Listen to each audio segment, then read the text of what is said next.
for me than harder than getting out of mount, harder than getting out of back. Depending on your partner and how much control they have, but really frustrating position. And I find that your partner, if they're good, they put a lot of shoulder pressure. Go ahead.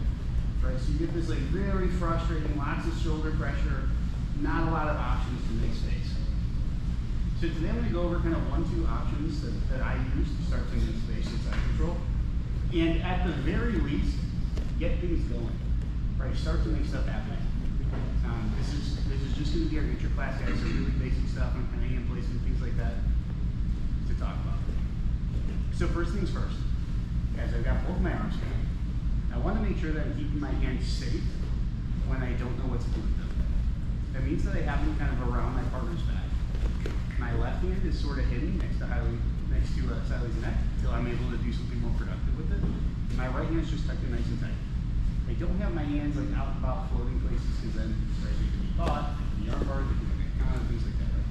I want to keep them tucked away. The main thing I want to accomplish first when I'm on the bottom of side control is making space with my right elbow here. I need to start to get contact with the hip.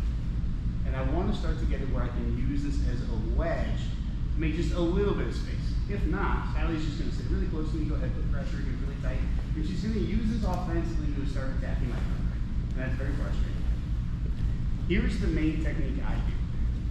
I'm going to take my left hand and I'm going to put my bicep on my partner's temple. And I do this when my partner's like really close to me, like they're really inside, like I can't get my hands in front of them, I can't do other things I like to do. I'm just right here, I'm like, wow, this is worst position ever. I'm stuck here, I don't know what to do, I can't look anywhere, I'm totally stuck.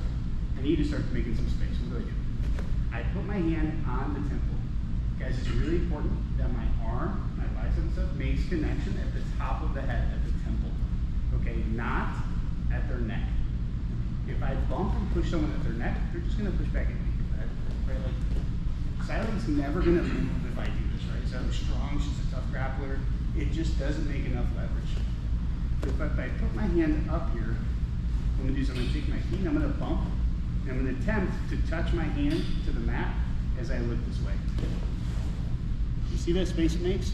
I make just a little bit of space by moving my partner's head, enough to bring my elbow in. Okay, really basic technique.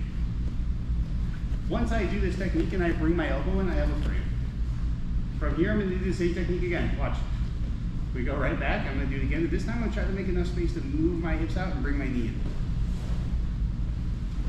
And I bring my knee in. Once my knee's in, I can start to make space, spread out, and get half. Questions? Can you see it again? Sally, can you see this? Or are you okay? Okay, let's try it again.